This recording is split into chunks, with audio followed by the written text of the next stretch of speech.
In this Teenage Mutant Ninja Turtles draft guide, I will be providing you with all of the information you need to know before diving into the format. I will be discussing the set mechanics, the top commons for each color. I will provide archetype overviews, go through the combat tricks you need to be aware of, combos you can assemble, and more. Kicking things off with the set mechanics, they are Mutagen tokens, Sneak, Disappear, and Alliance. Mutagen tokens are a new type of token created by cards like Crustacean Commando. They're pretty straightforward. In order to use a mutagen token, you pay 1 mana, tap it, and sacrifice it to put a +1/+1 counter on target creature. Just remember, you can only activate them at sorcery speed. Next up is the Sneak mechanic, which is an alternative casting cost you can find on both creatures and non-creatures, where you pay the Sneak cost and also return an unblocked attacker you control to hand during the Declare Blocker step. In the case of a creature like Leonardo Big Brother, the creature will enter tapped and attacking when you sneak it into play, but obviously in the case of a non-creature spell like Shredder's Technique, you just are going to be casting for the sneak cost and it's not going to be attacking because it's not a creature. Next up is the Disappear mechanic, which says at the beginning of your end step, if a permanent left the battlefield under your control this turn, you get a certain effect. In the case of Michelangelo Game Master, you're going to put a +1/+1 counter on Michelangelo. And then finally is the Alliance ability word, which says whenever another creature you control enters, you'll do something in particular. So in the case of Raphael, you'll deal 1 damage to target opponent, but the Alliance abilities will differ. Next up with the top commons, we're starting with white, and at number 1 is Uneasy Alliance. It's a nice 2-mana removal spell, stops a creature from attacking or blocking, and if it does have a pesky ability word or something that you care about, just removing it permanently, you can spend 5 mana, sacrifice the aura, and even get a 1/1 ninja for your troubles while you're exiling the enchanted creature. Next up is Grounded for Life, which might look expensive as a 5-mana way to destroy target creature, but it is going to be often cast for just 2 mana because you can cast it for 3 less if it targets a tapped creature, which is going to be quite nice in this format where lots of creatures are trying to attack to get those sneak abilities triggered or just be aggressive decks in general, and so it's nice that you have the ability to cast it for that discount. Next up is April O'Neil, which is a nice little 2-drop. It's a 2-mana 2/2, and when it enters, you scry 2, which is really going to set up your draws, and it can't be blocked by creatures with power 3 or greater, which means oftentimes, even into the late game, it's going to be able to attack and at least trade with an opposing creature, and sometimes it won't be able to be blocked at all, and that's just nice evasion to have on a nice little 2-drop.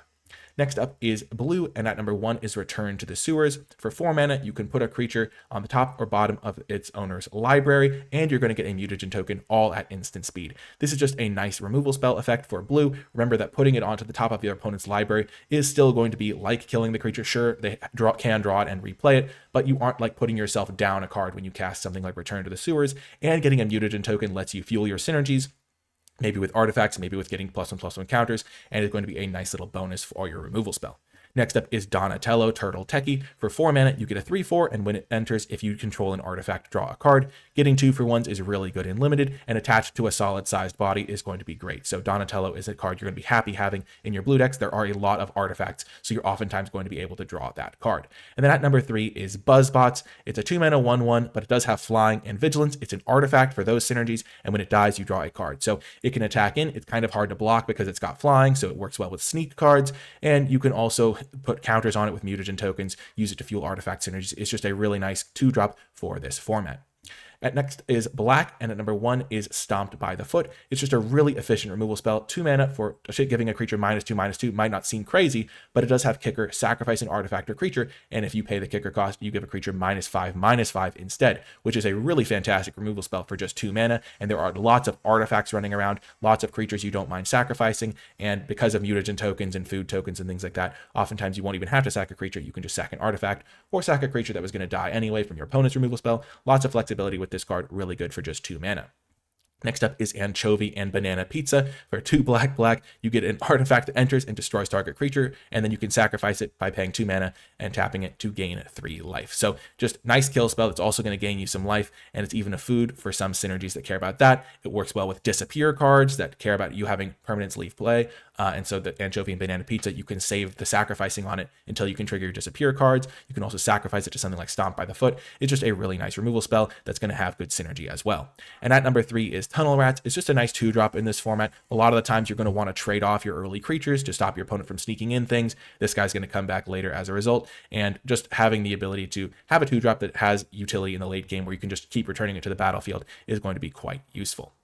Next up is red. At number 1 is Manhole Missile. 2 mana, deal 3 at instant speed is already pretty solid, and you can even put a card from your hand on the bottom of your library to draw a new card, which lets you filter through bad draws and just ends up being a really nice thing to have on your removal spell that you're really happy playing anyway. Next up is Bashing Time. 4 mana to deal 6 to a creature is going to kill basically every single common and uncommon creature in this format. And even though it's at sorcery speed, exiling is a nice little bit of upside. Sometimes you just have to play those sorcery speed removals that kill anything for 4 mana. And then at number 3 is Mouser Foundry. It's a nice little artifact. It comes into play and makes a 1/1, which is going to have 2 artifacts enter for some of the cards in the set that will care about artifacts coming into play. And then later you can sacrifice it to deal 3 damage to target creature. And when it leaves play, you're even going to get another robot. So once you've played the full value of this card, you're going to be getting 2 robots. You're going to be getting deal 3 damage, and you're even going to get the Mouser Foundry entering for potential artifact synergies. So just a lot of little things to like about this card. It also works well with Alliance because it can let you trigger your Alliance cards at instant speed potentially in case that's going to matter by paying the 5 mana to sacrifice it when your opponent is in an awkward spot. Next up is green. At number 1 is Tenderize, which is a nice removal spell for green. Creature you control deals damage equal to its power to target creature an opponent controls. There's lots of big creatures in green. Green's going to need some interaction spells, and this is the best interaction green's going to get at common. Next up is Ragamuffin Raptor. 5 mana for a 4/3. When it enters, you return up to 1 target creature or food card from your graveyard to your hand. This card is just a really nice value play at the top end of your curve. It also plays pretty well in multiples because you can keep on trading off Ragamuffin Raptors with your opponent's cards, and then play Ragamuffin Raptor to get back your other Ragamuffin Raptor if you do have 2 of them, which is just something nice to be aware of as well. Just a really good top-end threat. Getting you a 2-for-1 is just going to be really good attached to a decent-sized body. And then at number 3 is Frog Butler. 2 mana for a 1/1 Death Touch that can tap to add a mana of any color, so it can ramp you, and then it can also just trade with creatures if you needed to do that. If you want to attack in with this to potentially maybe trigger your own sneak cards, that can be useful as well. And if your opponents are growing up sizable creatures using mutagen tokens to put counters on things, Death Touch is really nice to have, and it can even gain reach if you need that ability. Next up are the archetype overviews. There are only 5 archetypes in this set, the first of which is White-Black, which is a deck that cares about the sneak mechanic. You get a card like a Korai, Future of the Foot, which is a 3 mana 3/3. Then when it deals combat damage to a player, you return a creature card from your graveyard to your hand, but if her sneak cost was paid this turn, instead return that card to the battlefield. So it's actually more expensive to sneak it into play because it costs 4 mana to do that, but you can get a lot of value if you are able to sneak it into play because you can return a big creature from your graveyard directly into play.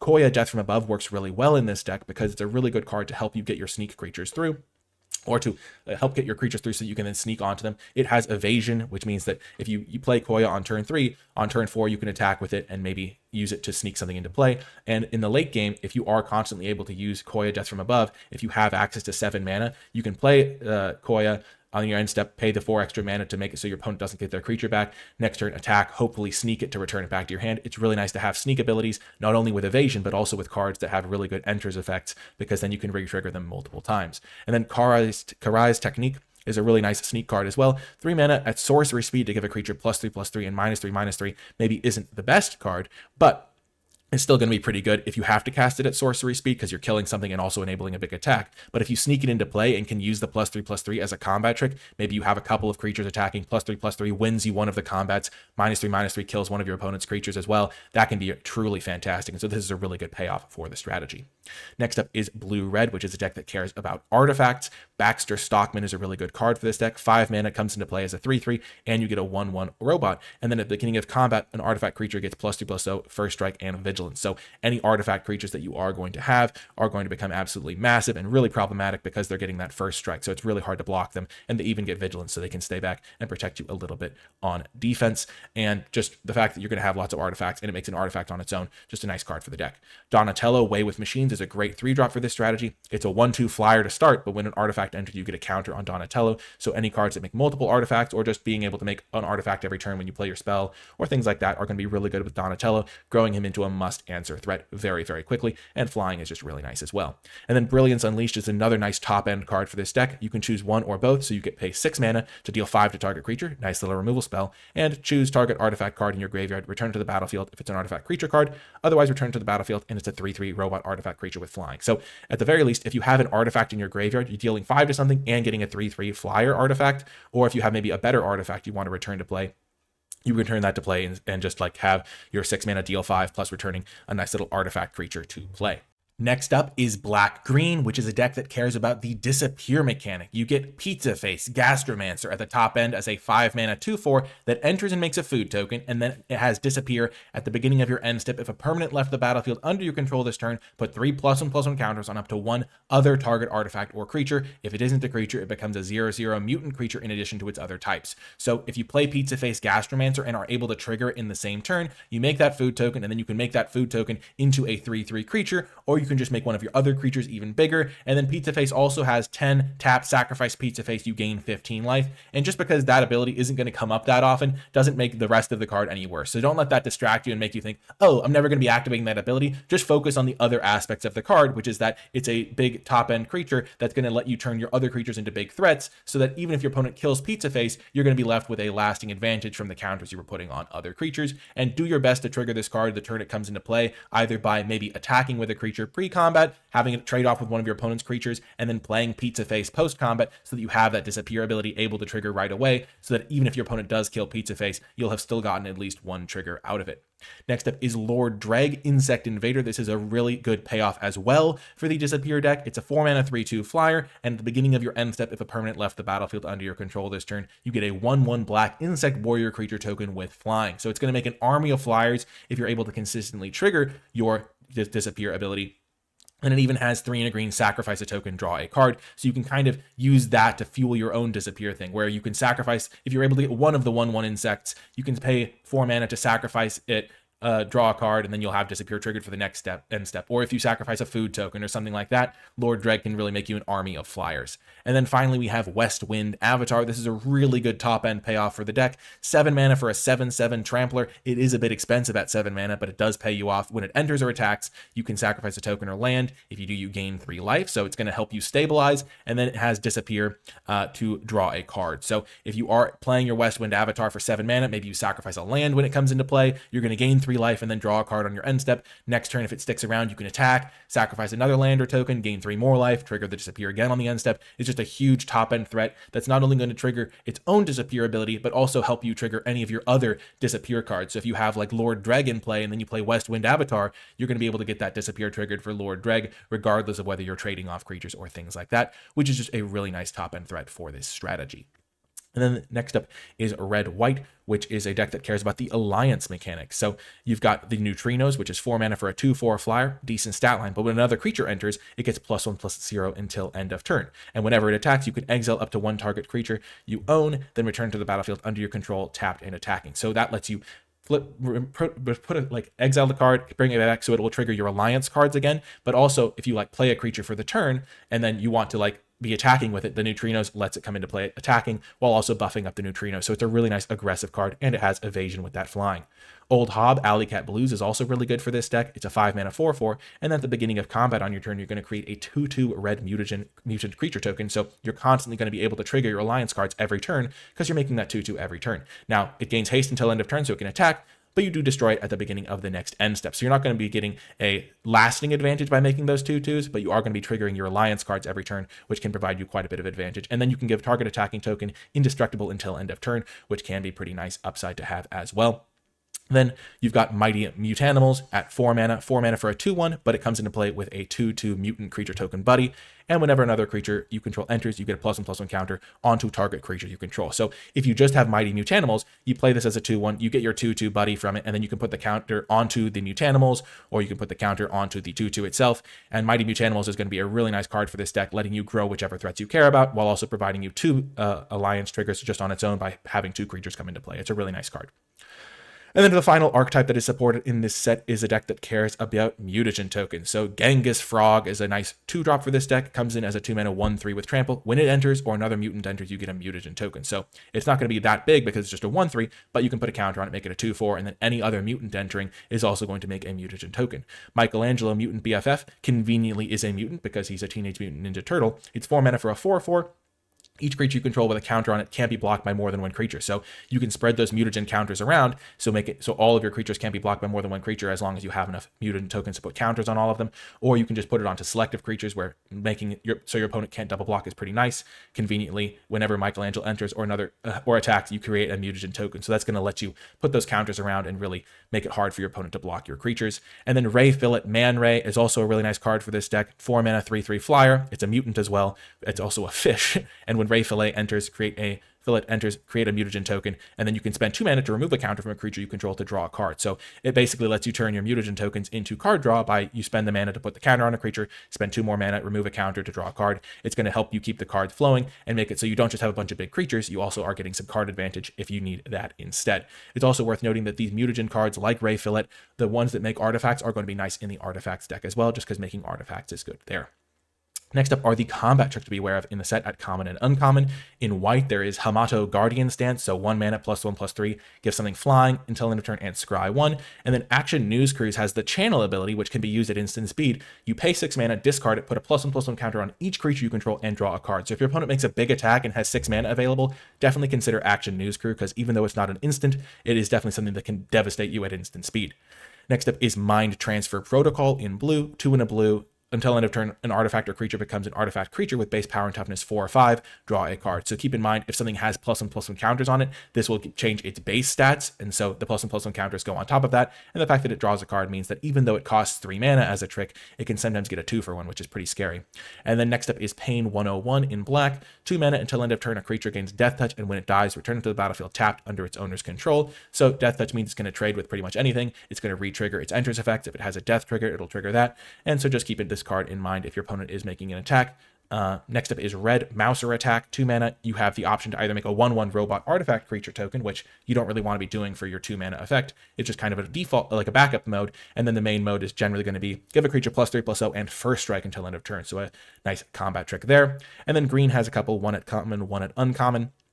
Guac and Marshmallow Pizza. It's an artifact food, but it does have flash, and when it enters, a creature gets +2/+2 until end of turn and untap it. Then you can sacrifice it to gain 3 life, which remember is going to be good with disappear cards, or just gaining some life against aggro decks. And then Saved by the Shell is the uncommon combat trick. It costs 1 less to cast if you control a turtle, and then you put a +1/+1 counter on a creature. It gains trample, hexproof, and indestructible until end of turn. So it doesn't give the biggest stats boost, but it has a lot of flexibility with that hexproof and indestructible and trample. So and it gives a lasting buff with that +1/+1 counter. So definitely a scary one, especially if it's targeting a turtle to be cast for just a single mana. Next up are some combos you can assemble with just commons and uncommons. The first one is between Bebop, Warthog Warrior, and Rocksteady Crash Courser. Bebop is a 5 mana 5/4 with Menace, and it says rhinos you control have Menace, though Bebop is a boar itself, and then it has Swamp Cycling for 2 mana, which is nice to have on your expensive cards in case you can't cast them. So it's got Menace. Rocksteady Crash Courser is 6 mana for a 7/7. It says it can't be blocked. Rocksteady can't be blocked by more than one creature, and boars you control can't be blocked by more than one creature, and then it has Forest Cycling. So if you have Bebop and Rocksteady in play, one of them gives your creature Menace, which means it has to be blocked by multiple creatures. The other one says it can't be blocked by more than one creature, and so combined, both of them become unblockable, which just means you have a 5/4 and 7/7 unblockable creature. You curve Bebop into Rocksteady, hitting them with a 5/4 unblockable. Next turn, you hit them for 12 unblockable. That's going to win you the game if your opponent doesn't interact with it. So just a nice little combo to be aware of. Next up is the combo between Henchbots and Utrom Scientist. Henchbots is 4 mana for a 2/3. When it enters, you exile a tapped creature an opponent controls until this creature leaves the battlefield. But sometimes the creature you want to kill isn't tapped, and that's where Utrom Scientist comes into play. When it enters, you tap a creature and put a stun counter on it. So you can play Utrom Scientists on turn 3, turn 4 Henchbots that creature before it untaps, because remember the stun counter is going to get removed the first time, and that way you can use your Henchbots even if your opponent maybe isn't attacking you with the creature you want to deal with, or is on the defensive and isn't attacking you much at all. Next up is the combo between Venus Torn Between Worlds and Novel Nunchaku, which is if Venus Torn Between Worlds, when it's dealt damage, you put that many +1/+1 counters onto her. So if your opponent's attacking into you and you block, the creature's going to grow, but sometimes your opponent isn't attacking, and if you attacked with your Venus, it wouldn't be big enough to win the day. So you use Novel Nunchaku. which is nunchuck. It's like nunchucks, but when it enters, you attach it to target creature you control, and when you do, the equipped creature fights up to one target creature an opponent controls. So you put it onto Venus. Venus fights something. It's going to be dealt damage. Venus is going to grow into a giant threat, and then Venus even has the extra upside of whenever a creature you control with a counter on it deals combat damage to a player, you may pay a blue mana if you do draw a card. So it's going to get countered on itself, but if you use it to fight with novel nunchaku, and then it's going to be a giant creature that your opponent maybe won't be able to have, even like double block or triple block at that point. And then the final combo is a sweet one between the last Ronin's Technique and Leonardo Leader in blue. If you are able to somehow get 2 unblocked creatures through past your opponent, and you have and you have both of these cards in your hand, you can deal a giant amount of damage to your opponent out of nowhere, which is just kind of a cool thing to have access to. It's a pretty difficult combo to assemble because it does require a couple of uncommons, but basically the last Ronin's Technique lets you sneak for just 2 mana to create 3 1/1 spirit creature tokens, and if its sneak cost is paid, they enter tapped and attacking, so you get those 3 1/1s tapped and attacking. And Leonardo Leader in blue, when it does enter, if its sneak cost was paid, creatures you control get +2/+0 until end of turn, and that costs 5 mana. So if you have 7 mana and you can sneak both of these in, you're going to make 3 1/1s, then Leonardo's going to sneak in, so you have 3 1/1s and a 2/1, and then they all get +2/+0, which is just going to deal 13 damage to your opponent, which is pretty dang good. So just a cool little combo. Just dream big in this format if you have access to these sorts of cards.